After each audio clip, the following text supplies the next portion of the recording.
agradecer o convite à organização e dizer que é com muito gosto que aqui estou.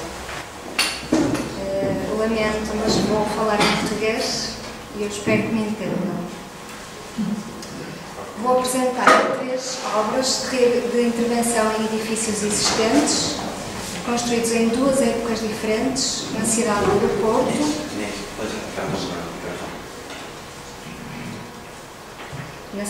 Porto e arredores. Os 2 primeiros foram construídos nos anos 50 e 60 e o último no início do século XX. São todos edifícios de arquitetura corrente, sem classificação nem autor conhecido, mas são característicos e exemplificativos da sua época de construção e contexto onde se inserem. A nossa intervenção como projetistas assentou nos 3 casos na convicção de que, mesmo não se tratando de edifícios excepcionais, eles fazem parte de um património que tem um lugar na definição da nossa identidade arquitetónica e cultural que vale a pena preservar e valorizar.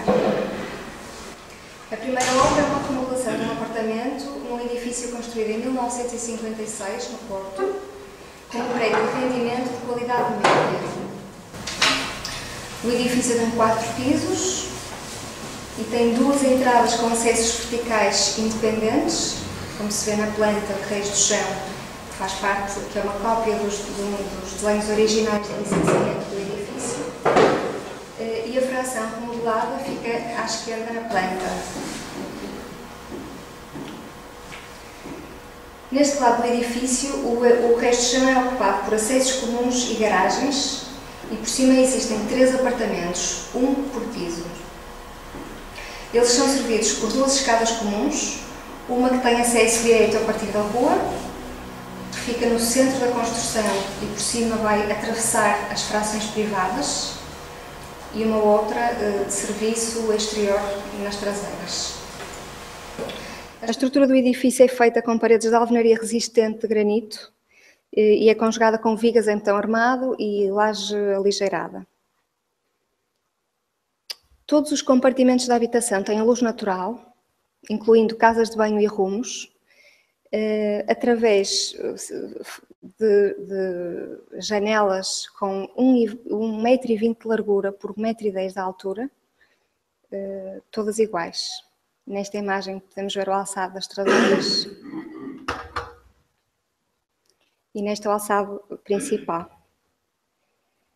Elas ficam centradas nos compartimentos interiores, nos alçados interiores dos compartimentos.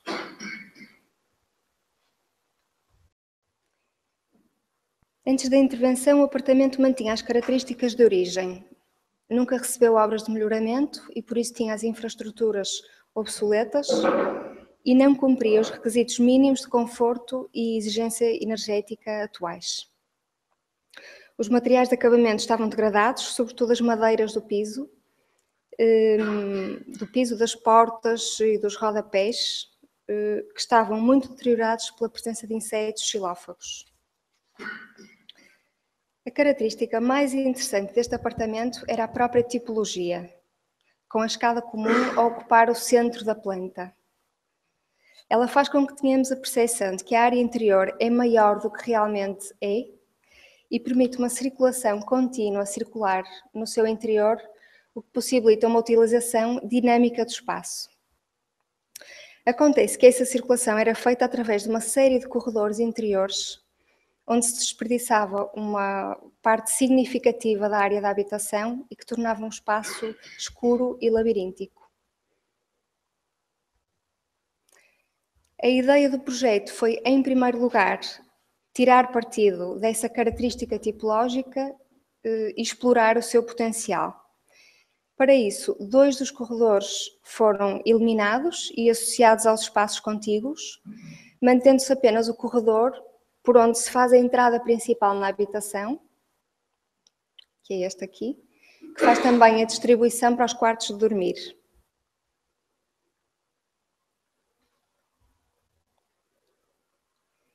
As áreas ampliadas recebem as funções sociais e comuns da casa que não precisavam de ser encerradas. Passou a ser possível circular à volta do núcleo, andando de espaço em quase todo o percurso, em vez de se passar por corredores interiores. Estas imagens são dos tais corredores por onde se fazia a circulação. E esta imagem mostra um dos espaços que absorveu um desses espaços de circulação, com o corredor de entrada à esquerda e a cozinha à direita.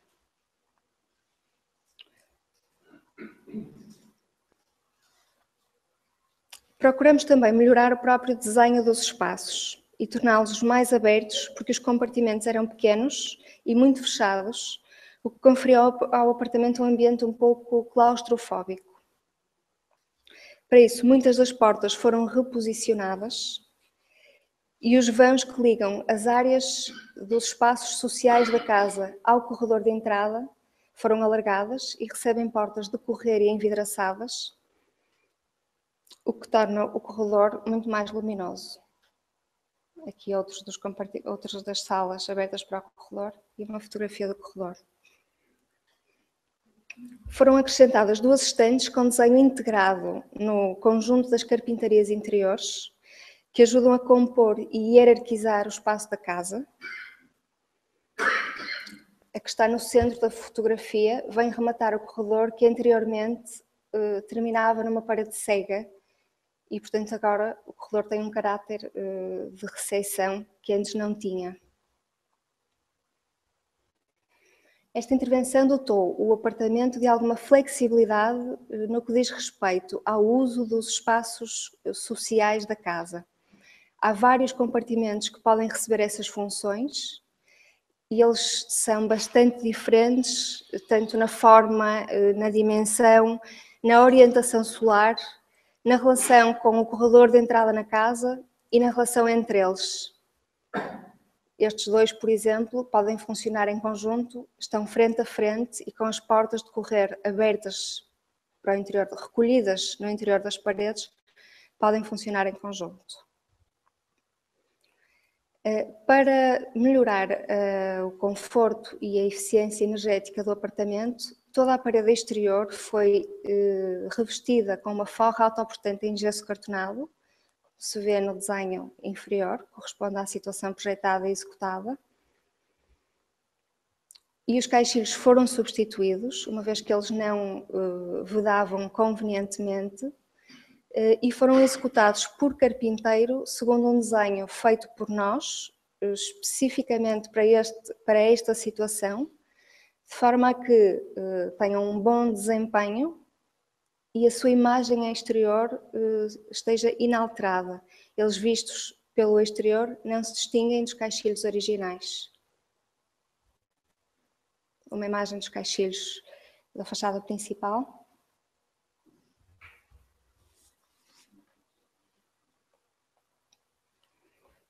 Relativamente à linguagem arquitetónica,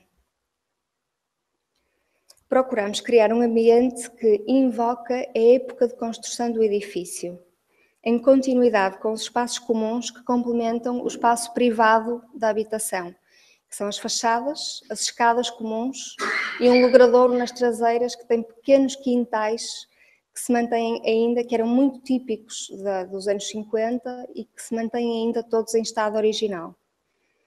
Uma vez que todos os materiais de revestimento e acabamento foram substituídos, nós podíamos ter escolhido outro caminho. Mas tendo em conta elementos como, por exemplo, o tipo de janela, que era pequena e centrada em cada compartimento, que já de si nos pareceu que remetia para essa época, optamos por criar um ambiente de continuidade com a pré-existência, ainda que não nos tivéssemos limitado a repetir as soluções pré-existentes. Utilizamos materiais de revestimento semelhantes aos originais e há sempre peças de remate nas transições entre materiais.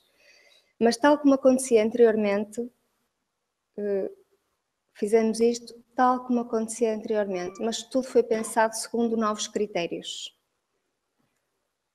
O piso das áreas principais é em taco de riga, com a mesma dimensão que tinha o taco original, mas ele anteriormente era emoldurado em cada espaço e contribuía para o fracionamento da área da habitação, e agora foi aplicado contrafiado de forma contínua, contribuindo para uma leitura mais ampla do espaço.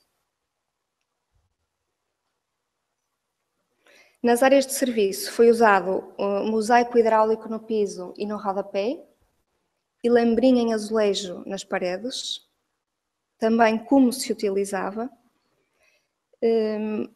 mas o desenho do espaço tem agora uma ordem que não tinha anteriormente. Os espaços são todos múltiplos de 20 centímetros, que é a dimensão do mosaico do piso, e o azulejo da parede tem 10 centímetros de lado, de forma a que as juntas do azulejo, do rodapé e do pavimento estejam sempre em continuidade.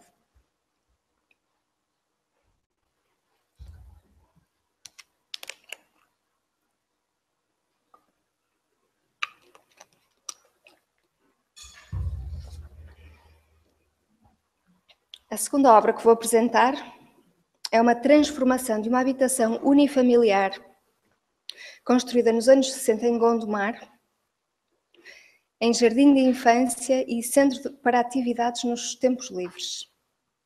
Gondomar é uma cidade que pertence à área metropolitana do Porto. Era uma típica habitação de periferia urbana, com 2 pisos, isolada e implantada à face da rua. No resto do chão ficavam áreas de serviço e garagem, e a sua relação com a área exterior circundante era feita essencialmente através de pequenas aberturas junto ao teto, por isso a casa não se relacionava com o jardim. A habitação ficava no piso de cima, que está representado nas plantas à direita, na versão existente e na versão de demolições de construções, demolições a amarelo, construções a vermelho, com um corredor distribuidor central.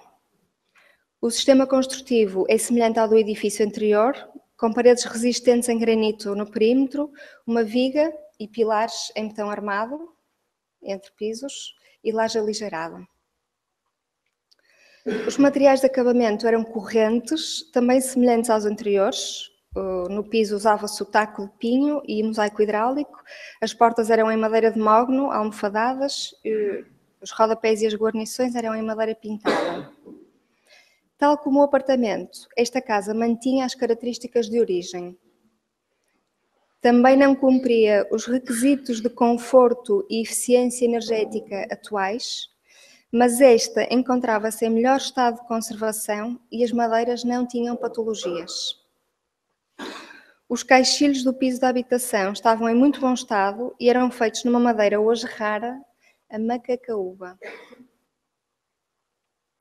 Neste caso, o objetivo da obra era a adaptação do edifício para receber um novo programa com exigências muito específicas, e isto exigiu, para além de várias alterações ao nível de espaço, uma ampliação do edifício e uma intervenção profunda a nível construtivo para cumprir a legislação. A ampliação foi feita através de 2 volumes de um piso, implantados lateralmente ao edifício, entre o volume pré-existente e o limite do lote. Numa área que anteriormente servia de passagem de serviço para o logradouro. Estão separados por um pequeno pátio de serviço para iluminação e ventilação e acesso a uma área técnica.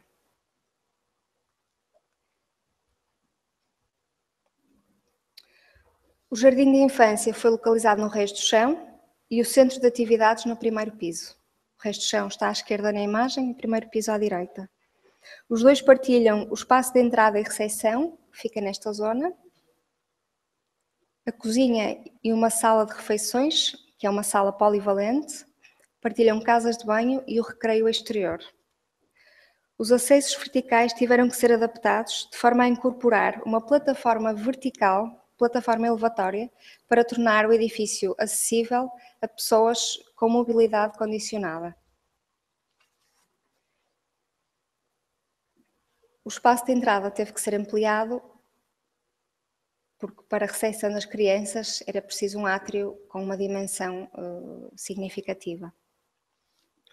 O centro de atividades encaixou facilmente na compartimentação do piso da habitação, mas o piso 0 teve que ser profundamente remodelado para receber no centro a tal sala polivalente com a área mínima exigida. Neste corte pode-se ver os 2 volumes acrescentados, implantados, recuados em relação ao volume principal, garantindo-lhes um caráter secundário e complementar, e entre eles o pátio de serviço.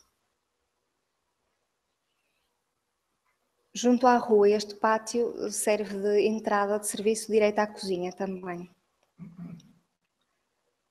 Na fachada principal, transformamos o portão de entrada num caixilho envidraçado, mantendo-se o antigo portão, como verão, a funcionar como uma portada interior. Os alçados lateral e de traseiras tiveram que ser alterados, porque foi preciso ganhar área de iluminação para o piso de baixo, para o jardim de infância. Então foram rasgadas portas envidraçadas, que seguem a métrica do alçado do piso de cima, como se vê nestas duas, no desenho do alçado lateral e do alçado de traseiras. Esta é uma imagem da fachada principal, onde se vê o caixilho, o novo caixilho. Todos os outros são existentes restaurados. Toda a área de parede exterior foi revestida e foi isolada com o sistema ETICS.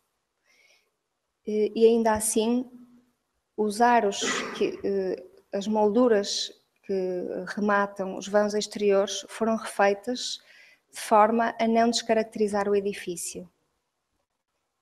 Esta imagem mostra o alçado lateral. Os volumes ampliados seguem a mesma lógica de composição, optando-se também aqui por uma solução de continuidade e não de contraste relativamente à pré-existência.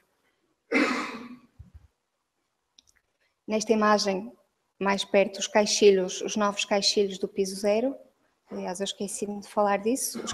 Todos os caixilhos do piso de cima foram restaurados, porque estavam em ótimo estado e, para mais, eram numa madeira muito bonita e muito rara.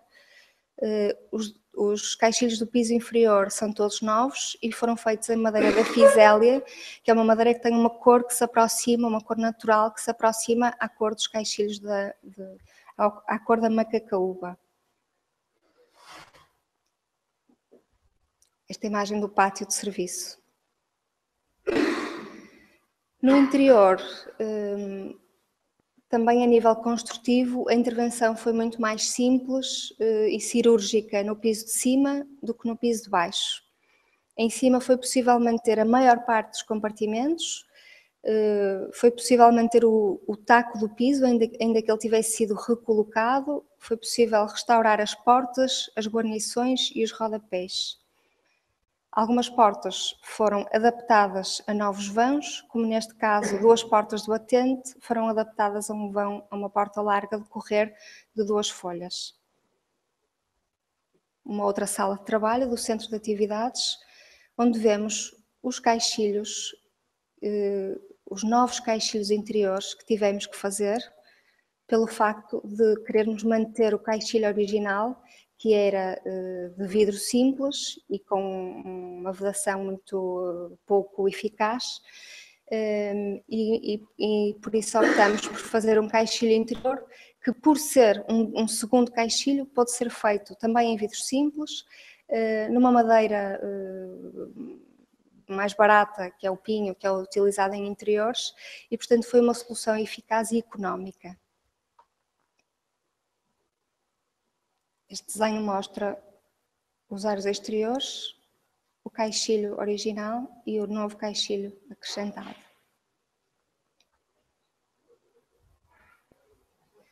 Na área de circulação, trouxemos os materiais do piso de cima. Esta é a escada, com a zona da plataforma elevatória. o átrio de entrada, onde se pode ver o antigo portão de garagem que foi transformado numa portada interior. E mais uma fotografia do átrio de entrada com o acesso à plataforma elevatória. Neste piso, nos espaços do Jardim de Infância, a intervenção foi muito mais profunda. Todo o piso teve que ser rebaixado, a própria compartimentação teve que ser fortemente alterada e, portanto, todos os materiais de acabamento são novos. Mas, mais uma vez, optamos por uma solução em que damos continuidade ao desenho dos espaços e dos remates que a casa já tinha no piso de cima, ainda que de uma forma de reinterpretação, com um desenho muito mais simplificado. Usamos um pavimento contínuo, com uma cor forte no piso, e lambrins em tinta lavável ou cortiça. Esta sala é a sala do Jardim de Infância que estamos a ver agora.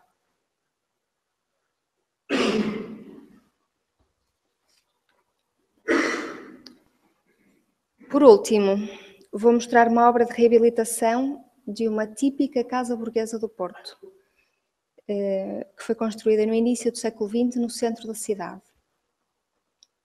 Ela implanta-se num lote estreito e comprido, ocupa toda a largura do lote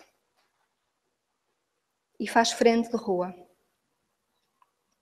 Tem 2 pisos, com o primeiro sobrelevado em relação à rua, tem um aproveitamento das águas furtadas e uma cave iluminada à cota do logradouro. A escada central é transversal em relação à profundidade do lote e é iluminada por uma claraboia. Ela liga os 2 pisos principais e as águas furtadas, sendo o acesso à cave feito por uma escada de serviço a partir da entrada ou então pelo exterior a partir de uma escada que passa pelo quintal. Junto à escada existem alcovas, espaços interiores que são iluminados por janelas que aproveitam a luz da claraboia. Os sanitários ficavam em pequenos compartimentos acoplados à fachada das traseiras, sobrepostos, e tinham acesso por varandas encerradas na fachada das traseiras. Tal como a cozinha, que também tinha acesso por uma dessas varandas e ficava num volume saliente, que se vê aqui em corte.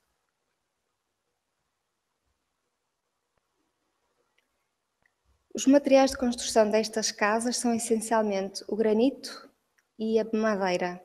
O granito nas paredes resistentes que definem o perímetro da construção e a madeira em todo o seu interior, na estrutura dos pisos, na estrutura da cobertura, na escada, nas divisórias que são em tabique e em todas as portas e remates interiores.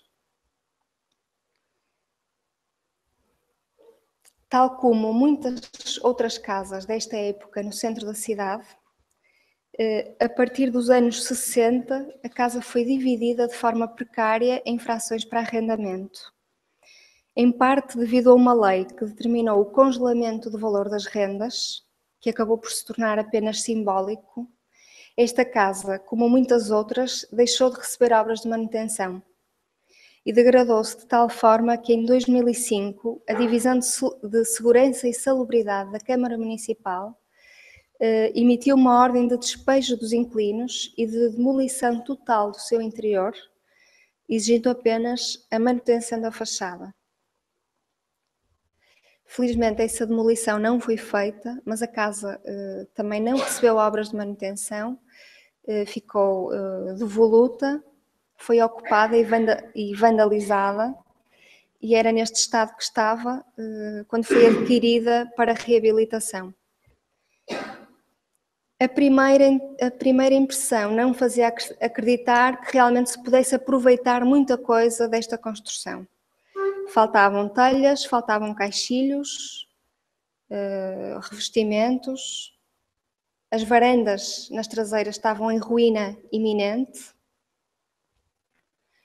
No interior, todas as argamassas estavam sem qualquer consistência, tanto nos tetos como nas paredes. E, portanto, a primeira coisa que se fez foi retirá-las para se poder avaliar o verdadeiro estado do edifício. Verificamos que, ao contrário do que se esperava, todas as madeiras estavam em bom estado, tanto estruturais como de acabamento, estavam em bom estado e sem patologias. Nesta imagem pode-se ver uma das paredes de granito, que é partilhada com o vizinho. Pode-se ver a estrutura do piso em madeira.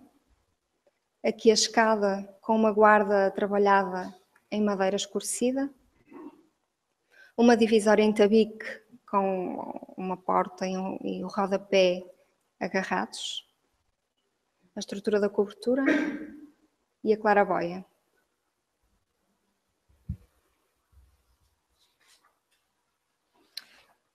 A empresa promotora, que é uma empresa de serviços, queria manter o programa em aberto.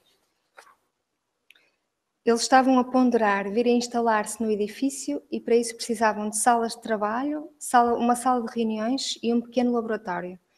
Mas também ponderavam colocar o edifício no mercado de arrendamento e para isso queriam que ele tivesse alguma polivalência.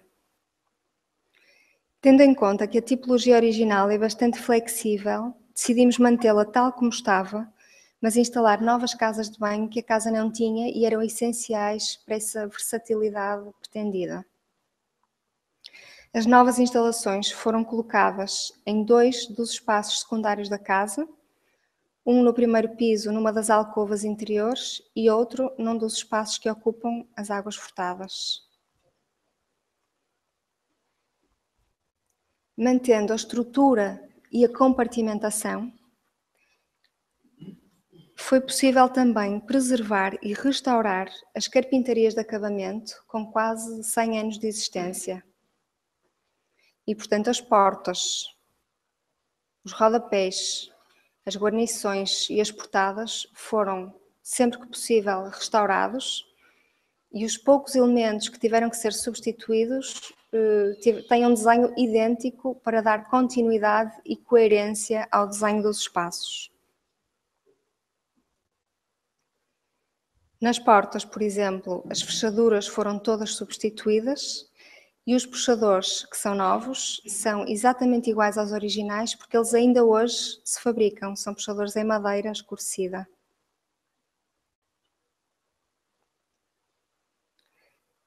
As peças do soalho retiradas dos espaços ocupados pelas casas de banho foram reutilizadas em substituição de algumas peças apodrecidas que existiam sobretudo junto às fachadas. E nesta imagem vemos uma das peças que foi substituída, que tem uma cor ligeiramente diferente, mas que sendo a mesma madeira, com os anos vai acabar por ficar semelhante às outras. Também a escada foi integralmente restaurada e foi preciso só substituir alguns degraus que estão nesta imagem, que se vêem aqui. Tudo o resto foi mantido.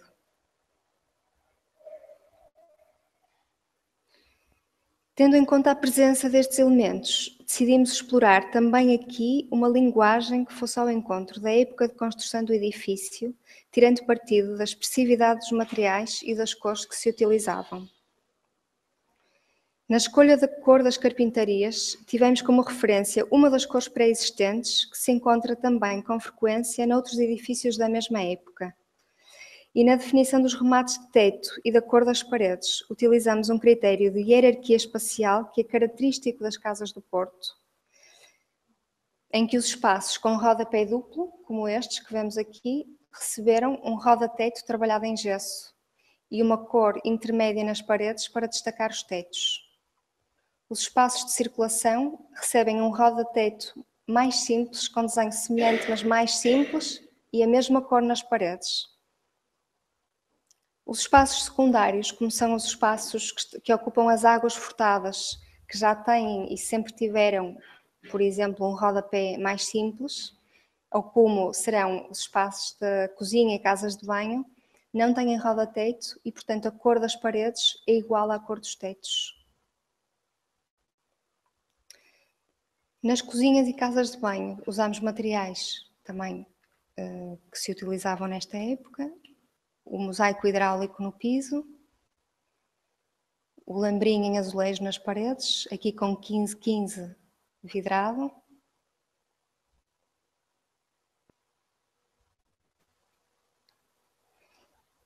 E a instalação, colocar aqui as novas infraestruturas hidráulicas sem danificar os tabiques não era uma coisa fácil.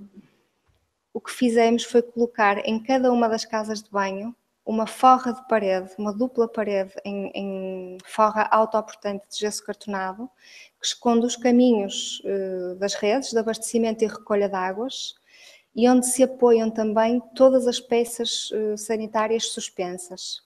A prumada vertical fica no ponto onde as duas forras se cruzam. Desta forma, as paredes originais em tabique divisórias não foram feridas.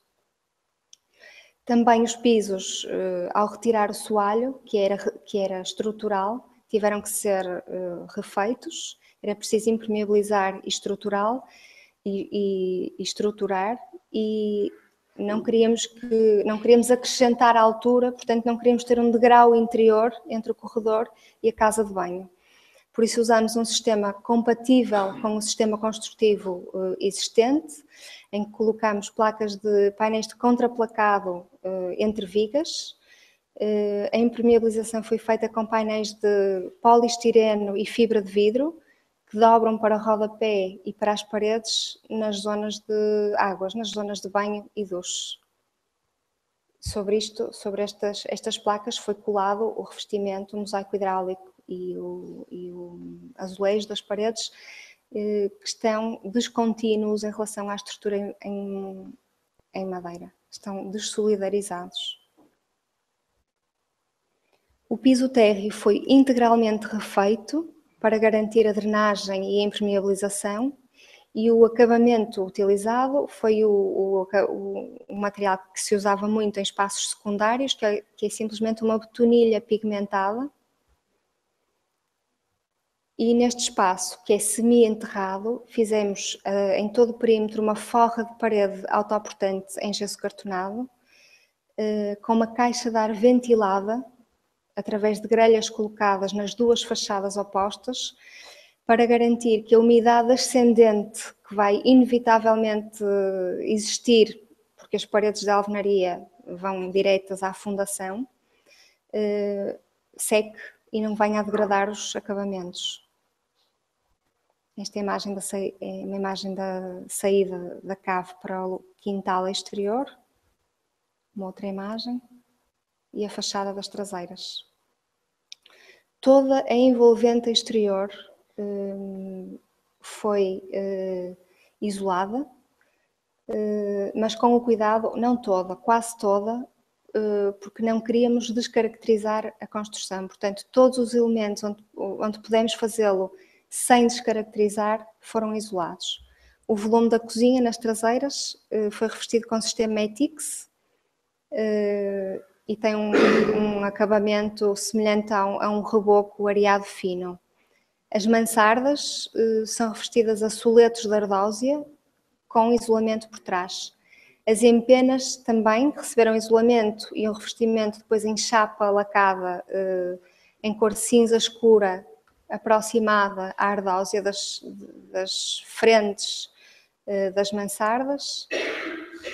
E apenas a fachada da frente, que está representada neste desenho, não foi isolada, porque para isso teríamos que perder a leitura das cantarias exteriores ou as portadas e os remates que ela tinha pelo interior.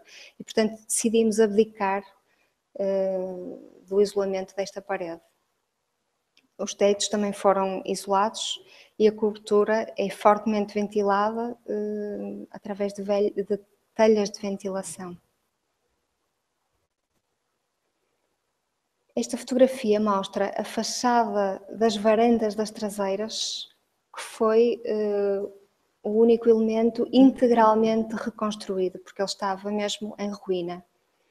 E nós não tínhamos muitos dados relativamente ao alçado original. Não tínhamos desenhos e a parede, como estava muito deteriorada e tinha havido aqui intervenções em que ela já tinha, parte da parede já tinha sido substituída, não tínhamos exatamente conhecimento do desenho dela. E, portanto, o que fizemos foi analisar muitos alçados de fachadas de traseiras de edifícios da mesma época, estudar qual era a sua lógica de composição e fazer aqui um desenho que seguisse os mesmos princípios. Ainda assim, normalmente, quando existiam portas e janelas, as portas, que eram altas, tinham sempre uma bandeira fixa em cima, tal como as portas interiores, e essa bandeira fixa não alinhava pela folha fixa do caixilho de guilhotina. E neste caixilho, que foi desenhado hoje, achamos que devíamos dar-lhe uma ordem e, portanto, a bandeira da porta, esta porta é uma porta baixa, e a bandeira da porta é exatamente igual à folha superior dos caixilhos de guilhotina. Isto não é novo. O arquiteto Cisa Vieira, na Casa da Arquitetura em Matosinhos, num alçado de traseiras que é muito diferente deste, faz uma coisa parecida e, portanto, foi uma inspiração, uma referência direta.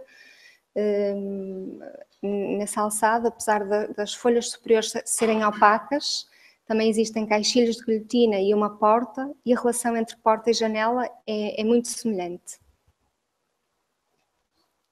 Aqui uma imagem da varanda vista por dentro.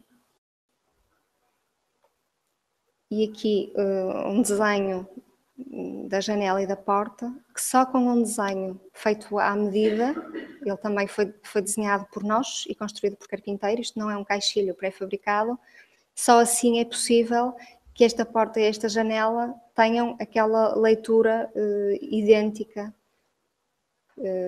pelo exterior e pelo interior. Na fachada da rua, o revestimento estava em muito mau estado, não arranjámos peças, a maior parte das peças, não arranjámos peças novas compatíveis, mas encontramos um molde semelhante e afinámos a cor, portanto ele é muito parecido com o original, e também aqui os caixilhos que não podiam ser aproveitados, porque eles estavam, muitos deles já nem existiam, e os que existiam estavam em muito mau estado, foram refeitos por nós. E o desenho, mais uma vez, é inspirado no desenho do caixilho original, que nós ainda conseguimos medir, ainda conseguimos levantar, ainda que neste desenho percebe-se melhor, o caixilho original era chumbado à cantaria e tinha uma peça que se chamava o mata-juntas, que escondia a junta do caixilho e fazia uma transição delicada entre a folha do caixilho e a cantaria de pedra. No nosso desenho, em que tínhamos que ter batentes, ele tem duplo batente e tem o vidro duplo, o caixilho é muito mais grosso, mas tem a mesma largura de frente e o aro fixo foi desenhado de tal forma que parece o antigo mata-juntas. Esta imagem de um dos espaços voltados para a fachada. A cor dos caixilhos também é idêntica à cor dos caixilhos originais. Também era uma cor muito utilizada na época de construção destes edifícios, mas as cores não foram escolhidas só porque já cá estavam ou só porque eram utilizadas. Neste caso, por exemplo, este castanho avermelhado do caixilho pareceu-nos que funcionava especialmente bem com o verde do azulejo, porque é próxima da cor complementar. E depois parece-nos que há aqui, por trás da escolha destas cores, um critério que é intemporal e que continua a ser interessante, que é os caixilhos são pintados, as madeiras são pintadas, são protegidas através de pintura e a cor que se lhes dá vai ao encontro da cor natural das madeiras em que eles eram construídos ou em que gostariam de construir. Os caixilhos numa madeira mais rica e exótica, que normalmente tinha cores alaranjadas ou avermelhadas, e no interior usavam-se madeiras resinosas mais correntes, como o pinho, que são amareladas. E estas cores parecem uma tradução dessa cor natural das madeiras em esmalte, em tinta. E parecendo-nos que era um critério que valia a pena continuar a utilizar. A obra o projeto do Jardim de Infância que apresentei foi feita em coautoria com o arquiteto André Tavares e todas as fotografias finais da obra são da autoria do fotógrafo Arménio Teixeira. Obrigada.